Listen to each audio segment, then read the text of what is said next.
Gravar, gravando e compartilhar a tela.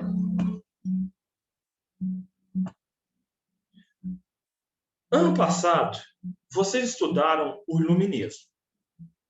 O Iluminismo foi um movimento intelectual, filosófico, econômico, social, ocorrido na Europa do século XVIII, que englobava filósofos de diferentes correntes de pensamento, mas com ideais de liberdade. E um desses filósofos fazia um movimento pendular. O que é um movimento pendular? É que nem aqueles relógios mais antigos que não tem um ponto fixo. Ele está sempre se movimentando. Qual filósofo é esse? Espera aí, gente. Falando aqui para todos. Rousseau. E, meninos, o que isso tem a ver com o nacionalismo? Tem a ver que, eu falei que o Rousseau era um filósofo pendular. O que isso quer dizer, né? Que ele tinha algumas ideias, relacionadas ao iluminismo, algumas ideias enquadradas no movimento iluminista, mas ele também estava ligado a um outro movimento filosófico. Na verdade, ele inaugura esse movimento, que é filosófico, mas muito conhecido dentro da literatura. Qual é ele? O romantismo. E, gente, agora a ligação, vocês prestem atenção em mim, que eu faço essas viagens longe, longe, longe, e quando vocês percebem, né, vocês acham, não tem nada a ver o que ele está falando, por que ele está falando isso, e tudo mais. Mas aí, por que eu falei de iluminismo, Rousseau, romantismo? Porque, de certo modo, o nacionalismo é uma corrente do romantismo. A idealização de uma nação perfeita, de governantes perfeitos, de tudo funcionando perfeitamente, é uma ideia romântica, idealizada para o bem. Então, o nacionalismo pode ser entendido como, de certo modo, uma vertente filosófica do romantismo, aquele mesmo que vocês estudam lá em português, literatura. Esse sentimento que vai trazer unidade. Sentimento esse que varreu a Europa do século XIX. E que acabou sendo um dos fatores que levaram à Primeira Guerra Mundial. E à Segunda também. Vamos então começar a aula de hoje aqui.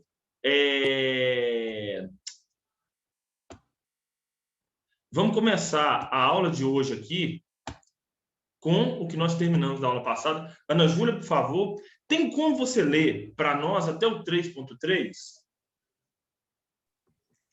Tem sim, Flávio. Aí é do 3.2 até o 3.3, né? Exatamente.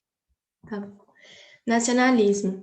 Origem do nacionalismo contemporâneo com a Revolução Francesa de 1789. Difusão do sentimento nacionalista com a expansão napoleônica. Com as revoluções de 1830 e 1848, os ideais nacionalistas tomaram conta da Europa, conceito fundamental para a unificação de Itália e Alemanha. No final do século XIX, o nacionalismo era um fenômeno disseminado pela Europa. Acreditar que se faz parte de um grupo unificado que compartilha um conjunto de características comuns como origem, língua, história e símbolos também é traço desse sentimento. Pan-germanismo, união de todos os povos de origem germânica, como alemães e austríacos, em uma única nação. Revanchismo francês, incentivo aos nacionalistas daquele país após a derrota na Guerra Franco-Prussiana. Pan-eslavismo, defesa do Império Russo, a favor da união dos povos de origem eslava. Desejo russo em avançar para a região dos Balcãs, onde o nacionalismo incentivava a luta de alguns grupos. Então, brigadíssima, Ana. Vamos continuar a trabalhar com determinadas questões relacionadas ao Eu estou tentando admitir a Vitória aqui na sala de espera, mas não está indo. Quem puder avisar isso para ela, não sou eu que não estou deixando ela entrar, é porque o Zoom aqui não está permitindo a entrada dela mesmo. Vamos continuar aqui pelo seguinte. Lembra lá que na aula passada eu falei que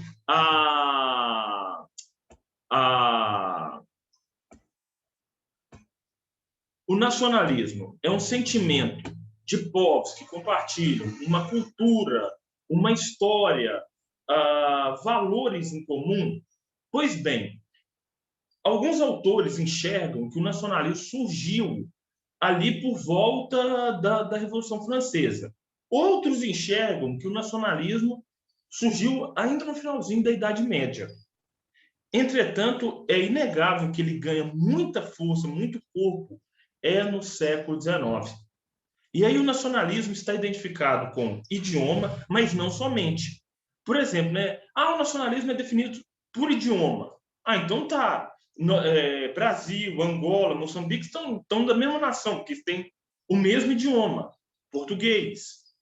E não, por isso que outros fatores, outras conjunções entram na definição do nacionalismo.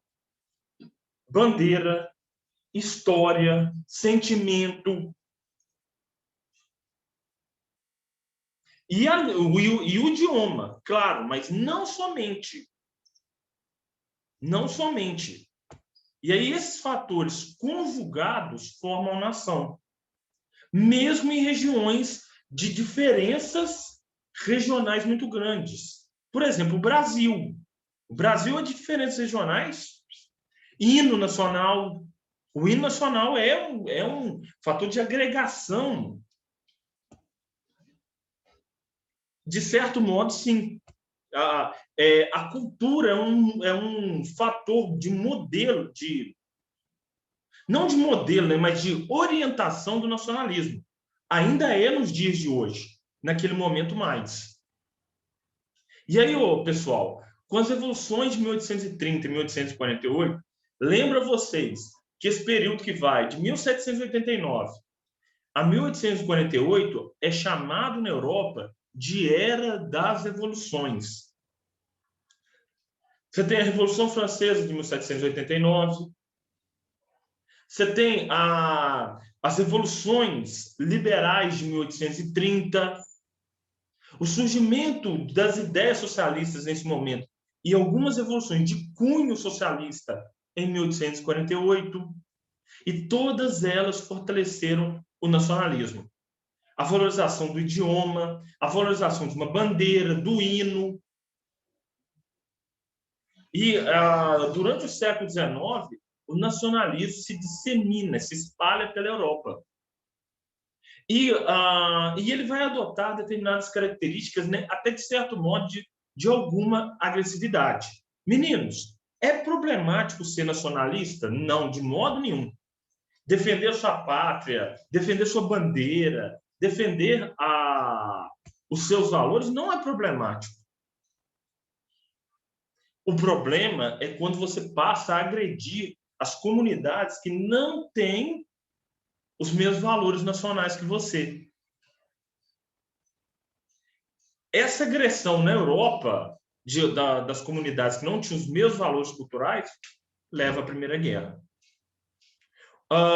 E aí nós temos alguns exageros do nacionalismo antes da Primeira Guerra. Um deles, o primeiro, pan-germanismo. O que quer dizer essa palavra pan? Aí eu vou definir aqui no bate-papo. Exatamente, Ana. Eles queriam impor a cultura, né? Os seus valores culturais. Pan. Política favorável a uma determinada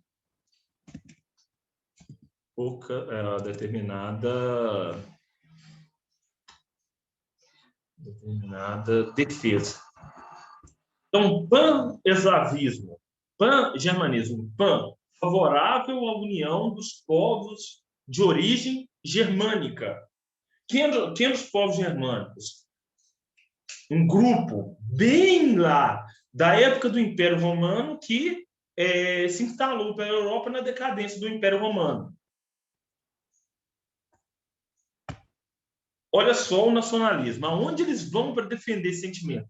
Na própria história. Então, a história é um dos fatores ali que traz unidade nacional para um grupo.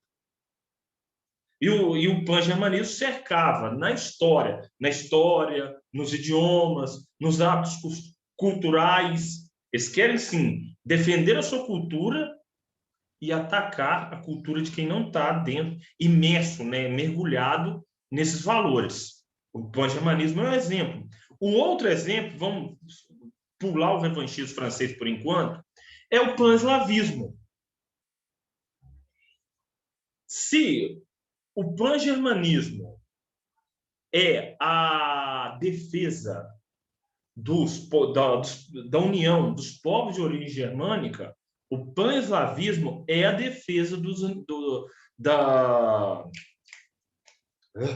da união dos povos de origem eslava. E quem eram os eslavos? Eram um outro povo do final da Antiguidade, do início da Idade Média, que habitavam parte da Europa Oriental e parte do que é hoje a Rússia, que faz parte da Europa Oriental, né, Matheus? Como nós falamos aí na aula passada. Então, cada grupo queria ali a unidade cultural e nacionalista. Agora, qual que era o problema dessas políticas nacionalistas? A Alemanha, muitas vezes, não respeitava as vontades e especificidades da Áustria, da Hungria, de outras regiões que ela queria dominar. A Rússia não respeitava as especificidades de outras regiões que eles queriam dominar. Então, na verdade, esse nacionalismo só servia para a minha dominação política, no caso da Alemanha e da Rússia, mas não para respeitar características culturais dos povos da mesma origem, mas que tinham alguns hábitos diferenciados. Deixa eu ver aqui a pergunta no chat. Então, quando acontecer a Terceira Guerra, terão 3 grupos lutando? De certo modo, a gente não pode falar que são 3. Vão ser 2 principais. Por quê? Mesmo com determinadas diferenças, por exemplo, eis que entra a questão do revanchismo francês. Gente, até hoje, né? Não sei se vocês sabem, mas algumas pessoas falam que se você chegar na França falando inglês, eles dão aquela olhada para você meio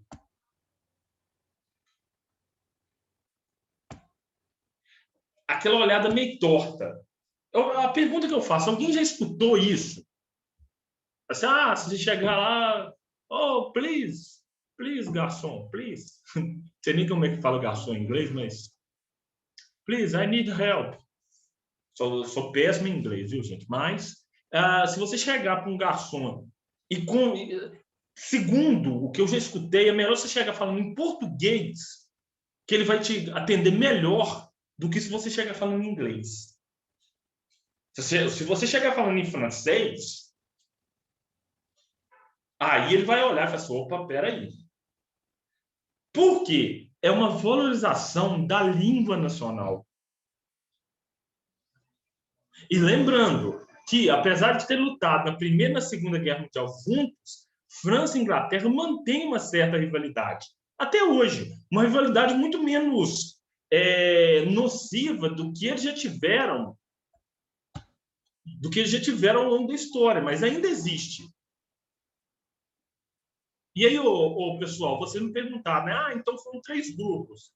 Eu já vi uma série, Menino Americano, praticamente. Eu acho que eu já ouvi falar na série, né? Emily em Paris, ou Ana? Sim, tem uma série. Tá. Eu já ouvi falar na série, eu já li alguma coisa sobre isso. Faz parte dessa característica de valorização do que é seu, nacional. E uma das maiores expressões da França é a língua francesa. E que cá entre nós, gente, é uma língua belíssima. O francês é muito bonito. Eu achava que era língua de viado, até começar a aprender a falar. E aí eu falo alguma coisa, né? Eu tive que aprender por essa aí que eu vi também. Sim. Uma série francesa muito boa que eu estou acompanhando, eu não vi em Paris ainda, é chamada Lupin. Eu vou até colocar o título aqui. Lupin.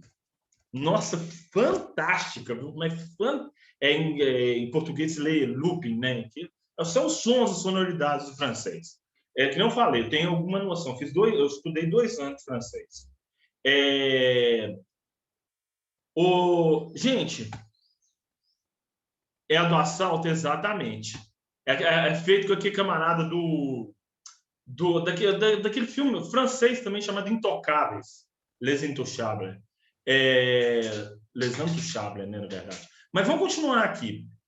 Meninos, o revanchismo francês, naquele momento, se dava por conta da derrota na Guerra Franco-Prussiana e da perda de uma poderosa região de Minas de Carvão.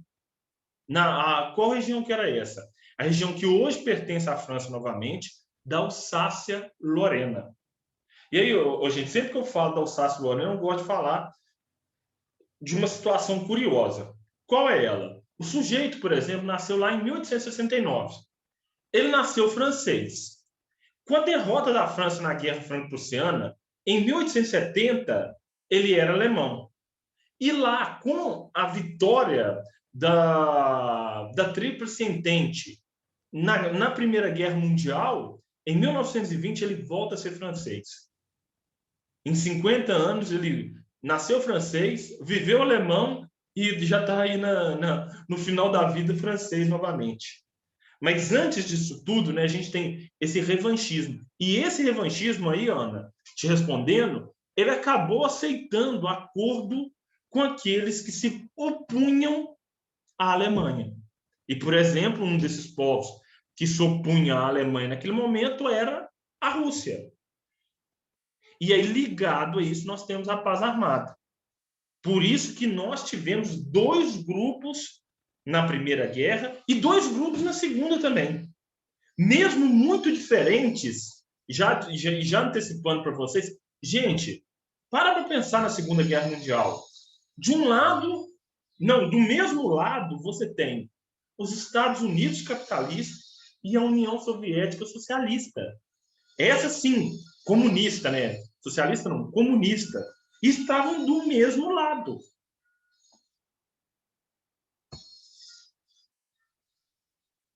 Exatamente, Ana. O revanchismo francês se junta ao pan-eslavismo. Pelo menos naquele momento, para neutralizar a Alemanha. Não é que o revanchismo francês concordava com o pan-eslavismo. Entretanto, ele discordava mais ainda da Alemanha, do pan-germanismo. Ele falou assim, opa, para eu ter alguma chance contra a Alemanha, eu preciso estar bem preparado para poder lutar contra ela. Tá bom? Então, vamos continuar aqui vendo... E tudo isso, gente, olha só. Nacionalismo, derrota na Guerra Franco-Prussiana, unificações, fazem parte do conjunto pré-Primeira Guerra. Por isso que eu estou falando em tanta coisa antes de entrar no próprio conflito mesmo. Exatamente. Exatamente. Você tem... por exemplo, vamos pegar um exemplo aqui, meninos. Na própria América do Sul mesmo. A última guerra que o Brasil entrou na sua história é guerra de fronteira, viu? O Brasil participou da Segunda Guerra Mundial também. Foi uma participação, olha, muito grande, mas foi, merece ser destacado. Mas a última vez que o Brasil lutou numa guerra contra vizinhos, ou seja, numa guerra de fronteira, foi na Guerra do Paraguai. E, meninos, o Brasil se alinhou com a Argentina e a Argentina era uma adversária histórica do Brasil. Mas, naquele momento, o Paraguai feria, podemos dizer assim, os interesses do Brasil e da Argentina. Então, um olhou para o outro e falou assim, opa, peraí, a gente pode ter muita coisa que a gente não concorda, mas nesse momento o Paraguai está mais... Nós dois temos uma coisa na qual concordamos. Qual? Que o Paraguai deve ser destruído. Então, quando uma guerra envolve mais grupos, alguns desses grupos acabam se unindo. Uma união momentânea, mas se unem. E aí tem a ver agora, inclusive, com a chamada paz armada, viu? 3.3, a paz armada. Ana Júlia, por favor, lê para nós aí. A paz armada. A Primeira Guerra foi o principal conflito que ocorreu após a expansão da industrialização e provocou, entre outros fenômenos, o desenvolvimento da tecnologia bélica, que se tornou um setor importante para as economias dos países europeus. Paz armada. Período em que as potências europeias fizeram pesados investimentos na produção de armamentos, desenvolvimento de armas cada vez mais potentes, junto com a expansão do serviço militar obrigatório. Tinham como objetivo a defesa do Estado em caso de agressão externa. Às vésperas do conflito, 19 milhões de soldados estavam prontos para a luta. Meninos, uma coisa é você se preparar, ou seja, a expectativa. E outra coisa é a realidade. E naquele momento, até mesmo essa paz de 44 anos duradoura na Europa, até as gerações perderam um pouco da noção do que era um confronto, do que era um campo de batalha.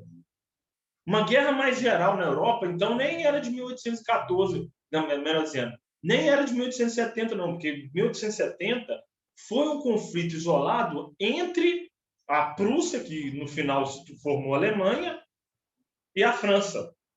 Um conflito envolvendo mais grupos dentro da Europa não se dava desde a expansão napoleônica. Logo, grupos não sabiam do potencial de morte que uma guerra naquele momento poderia causar, mas se preparavam para o conflito. Os países se preparavam investindo em armamentos, investindo em treinamento, espionagem. Então, esse período da paz armada, né, ele foi altamente preparatório para um conflito. E o desenvolvimento tecnológico seguindo a esse conflito. E aí, gente, quando a guerra surge, o negócio foi muito feio. E o curioso, esse período de paz armada, meninos, fez com que um confronto, caso fosse lançado ali as bases para um confronto, fosse apoiado pela maioria esmagadora de lados diferentes da guerra. Já adiantando algo para vocês, quando a Primeira Guerra Mundial começou, era uma ou outra voz muito, mas muito isolada, que se colocava contra o conflito. Eu repito, gente, uma ou outra voz assim, mas muito isolada, se colocava contra o conflito. Os meios de imprensa, maioria esmagadora, favoráveis ao conflito. Até mesmo setores como universidades, outros lugares, a maioria esmagadora favorável ao conflito. Governos que promoveram a guerra, favoráveis ao conflito. Porque eles já vinham se preparando para o mesmo, dentro da paz armada. Eu não tenho números, gente, mas alguns números mostram... não tem números assim, né, aqui para falar. Não, gente, tem sim. Na página...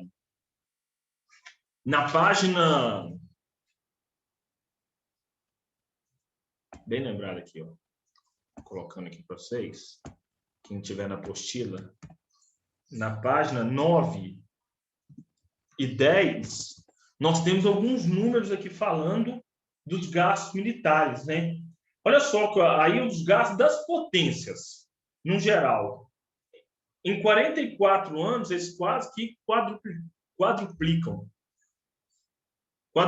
na soma de todas. Aí, do outro lado, nós temos, né, o quanto cada potência aumentou os seus gastos às vésperas do conflito. Às vésperas. Ah, Flávia, então a França e a Inglaterra aumentaram um pouco. Não, porque elas já vinham com altos gastos lá desde o século XIX. Às vésperas do conflito, elas aumentaram 10% e 13%, respectivamente. O Império Russo, que não tinha elevado tanto assim os seus gastos, aumenta em 39%. E o Império Alemão, que já estava preparado para a guerra, aumenta mais ainda em 73%. Bom, meninos, e de certo modo, isso aqui, essa ideia, né, de se eu quero a paz, eu estou preparado para a guerra, que tem lá no livro A Arte da Guerra, do general chinês Sun Tzu, né, um livro de 2.500 anos atrás, mas um clássico muito lido por grandes estrategistas, grandes generais da história, ela é quebrada. Porque se você quer a paz, prepare-se para a paz. Se você não tem arma, você não luta. Agora, se você tem arma, o risco de utilizá-la é muito grande. Nossa, já? Caramba, faltando só 10 minutos. É muito grande. E foi isso que aconteceu na Europa. Vamos aqui passar para o 3.4 para a gente ver algo inovador na história da Europa. E aí já vou explicar o porquê de inovador. Ana, lê o 3.4 para nós, fazendo favor. O 3.4 até o 3.5. Tá bom. A política de alianças. As rivalidades econômicas, o avanço do nacionalismo e os investimentos na indústria bélica criaram uma situação extremamente tensa no continente. A política de alianças tentava estabelecer um novo equilíbrio de forças na Europa. Formação da Tríplice Aliança em 1882, Alemanha, Áustria, Hungria e Itália. Formação da Tríplice Entente em 1907, Inglaterra, França e Rússia. Transformação da Europa em um enorme barril de pólvora. Pessoal, a política de alianças já existiu dentro da história em outras guerras? Sim. Lembro, mais uma vez, na Guerra do Paraguai, a aliança firmada entre Brasil, Uruguai e Argentina contra o Paraguai. Nas guerras de expansão napoleônica, foi formada uma aliança entre Espanha, Áustria, Rússia, Prússia e Inglaterra contra a França. Entretanto, todas elas e outras mais surgiram com o desenvolvimento dos conflitos. Então, se procurava aliança quando o conflito já estava acontecendo. Nesse caso, foi a primeira vez que nós tivemos um acordo militar firmado antes mesmo da guerra acontecer. Ou seja, pela primeira vez na história se dava alianças militares de guerra sem ter uma guerra. De tanto que eles estavam preparados para esse conflito. De tanto que era vontade de brigar. Eles tinham ali uma vontade de brigar assim, enorme. E aí, gente, lembrando que a formação dessas tríplices, né, vamos dizer assim, elas foram feitas em segredo.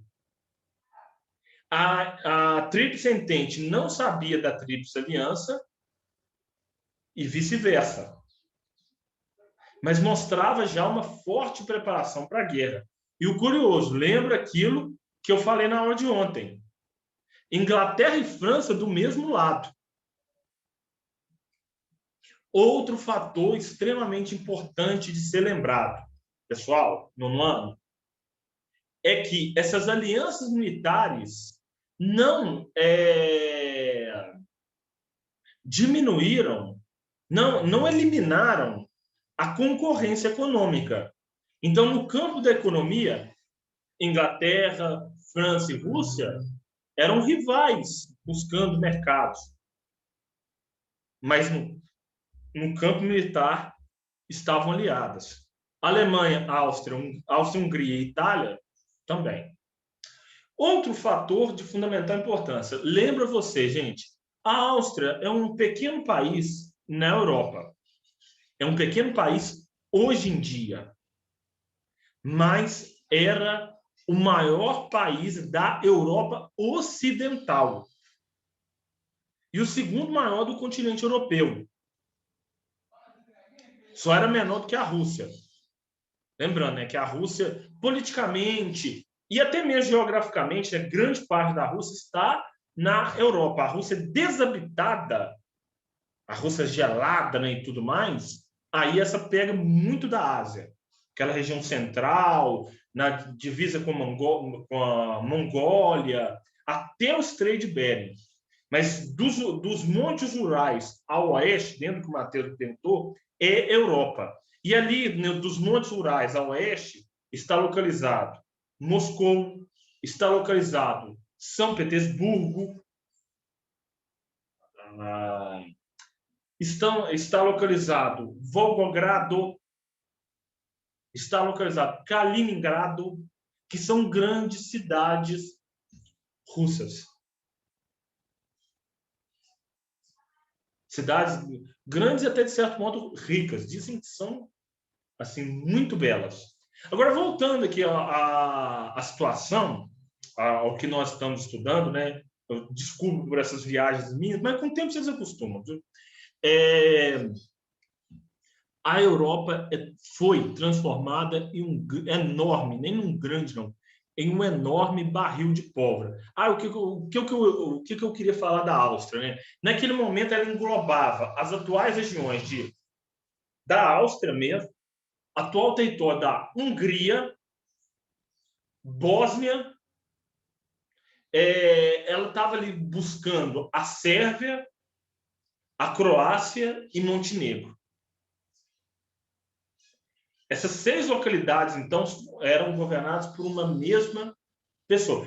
E algumas regiões no atual norte da Itália também pertenciam à Áustria, região de Triento, Trieste, Tirol, região da Ístria, né? Esses 3 estados italianos atuais pertenciam à Áustria até o final da Primeira Guerra Mundial, além desses países que eu já acabei de falar.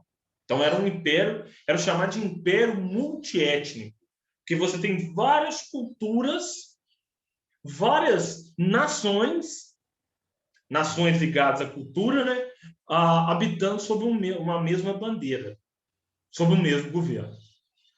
E aí, pessoal, a Europa estava prestes a explodir. Só faltava alguém jogar o fogo. Só faltava alguém riscar o fósforo. Antes de continuar aqui, para a gente ver a